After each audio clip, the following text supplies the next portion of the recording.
I'm going to tell you about one of the world's largest problems and how it can be solved. I'd like to start with a little experiment. Could you put your hand up if you wear glasses or contact lenses or you've had laser refractive surgery? Now, unfortunately, there are too many of you for me to do the statistics properly, but it looks like, I'm guessing, that it'll be about 60% of the room, because that's roughly the fraction of a developed world population that have some sort of vision correction. The World Health Organization estimates, well, they make various estimates of the number of people that need glasses. Their lowest estimate is 150 million people. They also have an estimate of around 1 billion. But in fact, I would argue that we've just done an experiment here and now which shows us that the global need for corrective eyewear is around half of any population. And the problem of poor vision is actually not just a health problem, it's also an educational problem, and it's an economic problem, and it's a quality of life problem. Glasses are not very expensive, they're quite plentiful. The problem is that there aren't enough eye care professionals in the world to use the model of the delivery of corrective eyewear that we have in the developed world. There are just way too few eye care professionals. So this little slide here shows you an optometrist, and the little blue person represents about 10,000 people, and that's the ratio in the UK. This is the ratio of optometrists to people in sub-Saharan Africa. In fact, there are some countries in sub-Saharan Africa where there's one optometrist for 8 million of the population. How do you do this? How do you solve this problem? I came up with a solution to this problem, and I came up with a solution based on adaptive optics for this. And the idea is you make eyeglasses and you adjust them yourself, and that solves the problem.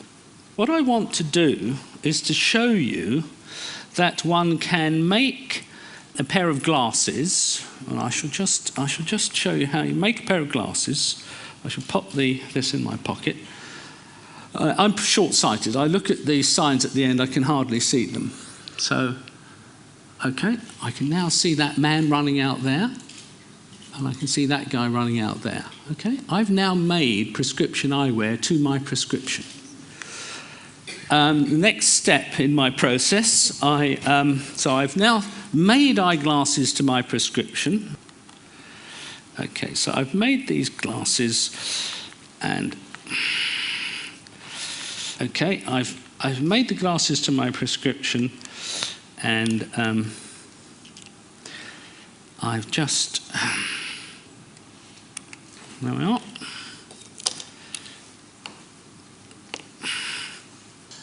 And well, I've now made some glasses. That's it.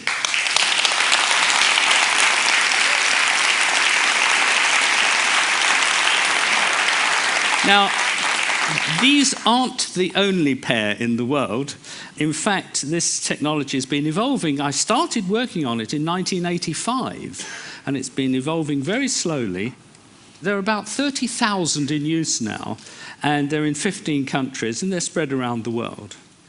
And I have a vision, which I'll share with you.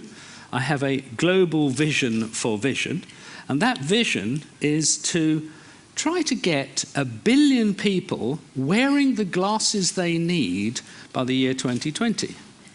To do that, this is an early example of the technology. The technology is being further developed.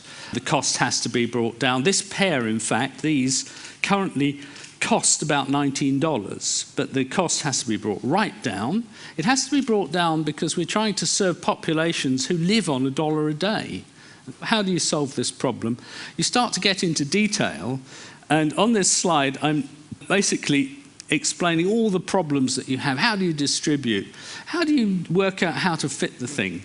How do you have people realizing that they have a vision problem? How do you deal with the industry?